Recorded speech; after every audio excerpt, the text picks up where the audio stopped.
Most people think attraction is random, chemistry, timing, luck. They tell you, you just haven't met the right person yet. You keep choosing the wrong people. Love is unpredictable. But here's the brutal truth no one tells you. You are not unlucky in love.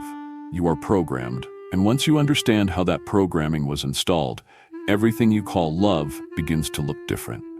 Because what pulls your heart toward unavailable people is not desire. It is familiarity. The pattern you're not aware you're repeating. Let's look at your history honestly. Think about the people you've been drawn to. Not the ones who loved you deeply. Not the ones who were consistent. Not the ones who were emotionally safe. The ones who hooked you were different, distant, detached, hot and cold, emotionally confusing, never fully there, never fully gone. They made you overthink, analyze tone, wait for replies, reread messages, doubt yourself, chase clarity, and yet, you still wanted them more than anyone who ever loved you gently. That's not accidental, that's conditioning. Your heart does not seek love, it seeks what feels known. Your brain is not designed to choose what's healthy. It is designed to choose what's familiar. Read that again. If chaos was familiar to you, if emotional hunger was normal, if love felt uncertain, if affection felt conditional, if warmth came and went, then guess what your nervous system learned? That love feels unstable, that attachment feels unsafe, that closeness comes with anxiety, that affection must be earned. So when someone shows you consistency, kindness, presence, clarity, security, your body does not interpret that as love. Your body interprets that as foreign, and anything foreign feels wrong, not because it is wrong, but because your nervous system has never lived there before. You call it chemistry. Your body calls it trauma recognition. You meet someone emotionally unavailable. They don't express much. They don't open up. They don't chase. They don't reassure. They make you feel small, unwanted, invisible, unsure. And strangely, you feel alive, not peaceful, alive. Your heart races, your thoughts spiral, your emotions intensify, and you tell yourself, this must be love. I've never felt this intensely before. But what you're feeling is not love. It's activation. Your nervous system just recognized an old emotional environment. One it learned in childhood, one it survived inside, one it embedded as normal. And now your brain confuses survival chemistry with romance. This is why stable love feels boring to you. People don't talk about this, but it matters. If you grew up in emotional unpredictability, then calm feels empty, awkward, dull, soulless, wrong, fake. Your body doesn't know how to relax there. So when someone loves you gently, you pull away, lose interest, feel disconnected, or sabotage quietly, because peace feels wrong to a nervous system trained in chaos. And chaos feels like home. Where this started, it didn't start with your ex. It didn't start with your first heartbreak. It didn't start with dating. It started much earlier, with the first experiences of love you ever had. The blueprint, the model, the emotional climate your childhood lived inside. Ask yourself, did you feel seen, safe, emotionally understood, comforted when hurting, allowed to express, allowed to need? Or did you learn that love was unpredictable, conditional, emotionally distant, cold, overwhelmed, inconsistent, silent, volatile? Because your heart learned something in those moments. Love means waiting. Love means chasing. Love means hoping. Love means begging silently. Love means proving yourself. Love means never being enough. And if that's what love meant, then of course you're attracted to people who recreate that emotional texture. Your heart isn't broken. It's loyal to its first environment. You were taught that love is earned. So now, when someone doesn't choose you fully, when they hesitate, when they pull away, when they emotionally disappear, your heart doesn't run, it tightens, and you lean in harder. You try to be better, quieter, sexier, smarter, more understanding, less demanding, more forgiving, more patient. You think, if I just become enough, they will finally stay. But listen carefully. You are not chasing them. You are chasing the feeling of being chosen by someone who reflects an emotional wound that was never healed. You're trying to rewrite the ending, and that is the most dangerous part. You don't love them. You love what you think winning them would prove about you. That you are worthy, you are lovable, you are enough. You were never too much, you were never invisible, you were never wrong for needing love. You're not craving a person. You're craving a different ending to an old story that never gave you closure. This is why it hurts deeper than normal heartbreak. When an emotionally unavailable person leaves, it doesn't just feel like rejection, it feels like confirmation. Confirmation of every fear, every insecurity, every unspoken belief. I'm too much. I'm not enough. I'm forgettable. I'm replaceable. I always get left. Because when you lose them, your past wakes up, your wounds speak. Your inner child screams, your heart bleeds memory, not just loss. You are not weak for loving like this. You're human, and your heart learned love in a context that never taught safety. You adapted, you survived, you became emotionally intelligent in dangerous environments. And now those survival tools keep attracting emotional danger. You do not love people who don't love you back, because you lack self-respect. You love them because your heart learned early that love meant absence. And your nervous system never forgot. Your nervous system is choosing for you, not your heart. You think you are choosing who you love. But most of the time, your body decides before your mind ever catches up. Your type isn't about looks. It isn't about personality. It isn't even about emotional compatibility. It's about what your nervous system recognizes as normal. And what it recognizes controls you. Your body is addicted to a feeling you mistake for love. There are two emotional states the body becomes familiar with early in life: safety or survival. If you grew up with warmth, consistency, and emotional protection, then love feels peaceful. But if you grew up emotionally unseen, unheard, or unsafe, then love feels like tension. Waiting, wondering, hoping, fearing, chasing. That tension becomes your internal baseline. So now, when you meet someone emotionally unavailable, your body doesn't just recognize them, it responds to them. Your chest tightens, your stomach drops, your attention locks, your thoughts spiral, and you think, this is deep, this is strong, this is special. But this isn't chemistry. This is a nervous system firing old alarms. Attachment styles control your love life more than you realize. Psychologists describe several patterns, but you'll recognize two immediately: the anxious heart and the avoidant heart. The anxious heart loves harder when rejected. The avoidant heart withdraws when loved. And somehow, they find each other, every single time. The anxious heart. If you love people who don't love you back, you may carry this pattern. You crave closeness, reassurance, connection. You feel safe when the other person chooses you. So when they don't, you don't walk away. You work harder. You try to become more lovable, more patient, more understanding, more forgiving.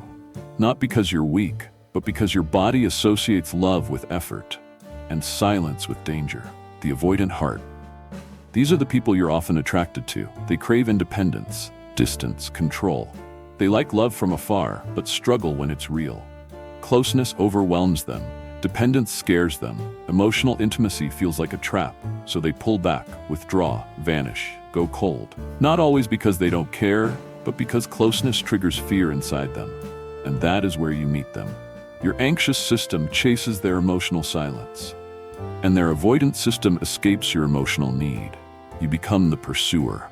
They become the ghost. Not because they're evil, but because both of you are trapped inside old wiring. You're not attracted to them. You're responding to their emotional distance. Something important to understand: you're not hooked because they're special. You're hooked because they're unavailable. Absence activates you. Distance ignites obsession. Uncertainty fuels longing. Because what's unreachable feels powerful, and your nervous system is wired to want what it cannot relax into. Real love feels wrong to you. Here's why. Have you ever met someone who liked you openly, cared consistently, showed up emotionally, treated you with clarity, and yet you lost interest, you felt bored, disconnected, unexcited, detached, and you didn't understand why? It's because your body doesn't feel alive in safety. There's no emotional drama, no wondering, no ache, no urgency. So your nervous system goes numb, not because they're wrong, but because peace feels unfamiliar, and unfamiliar feels wrong. Your body has learned one lie very well, that love means waiting, hurting, longing, trying, proving, mentor. So when you don't have to earn love, your body doesn't recognize it as real. You feel unsettled by gentleness, distrust kindness, question consistency, because your nervous system confuses pain with depth and equates peace with emptiness. Why you can't just move on? You're not holding on to the person. You're holding on to the feeling they create inside you, which is uncertainty, validation, hunger, emotional craving, hope mixed with despair. Those feelings are addictive, not emotionally, neurologically. Your brain releases chemicals in push-pull relationships like a drug, and your mind begins to associate pain with pleasure, withdrawal with desire, loss with love. You don't miss them.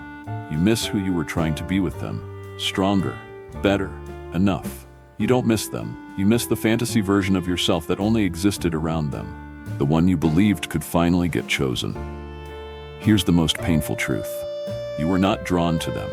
You were drawn to an emotional wound that felt familiar, and that wound keeps choosing for you until you see it. This is the shift. Once you realize your nervous system is driving attraction, you stop blaming yourself. You stop calling yourself broken. You stop believing you're cursed in love. You realize your heart is not obsessed, it's injured. And injury does not heal through repetition. It heals through awareness. You don't love people who don't love you back because you are needy. You love them because your nervous system learned love in chaos, and now it chases chaos in the name of connection. The addiction you call love, and how to escape it. At some point, you stop needing answers. Not because you finally got clarity from them, but because your heart got tired of begging for what should have been given freely. And this is where the truth appears. You didn't love them. You were addicted to the emotional chaos they created inside you. And that addiction ran deeper than you ever realized. Love that destroys your peace is not love. There is one simple test your heart never learned. Love should feel safe inside your body. Not anxious, not desperate, not small, not uncertain. If someone costs you your sleep, your confidence, your self-worth, your sanity, that is not connection. That is emotional dependence. And dependence is not intimacy. It's survival in disguise. Your brain has been chasing chemicals, not people. The cycle you lived in was not emotional. It was neurological. Unpredictability triggers dopamine. Absence increases obsession. Breadcrumbs intensify attachment. Withdrawal heightens longing. Every moment of silence made your body crave harder. Every rare moment of affection felt like relief. Your brain wasn't bonding. It was being trained. You were not loved. You were conditioned.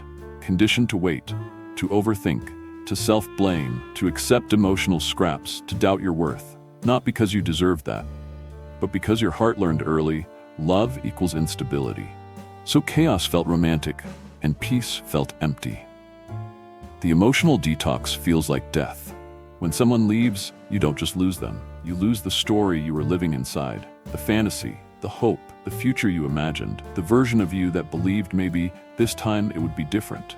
And letting go feels like losing oxygen, because you weren't just attached to a person, you were attached to purpose, to meaning, to possibility.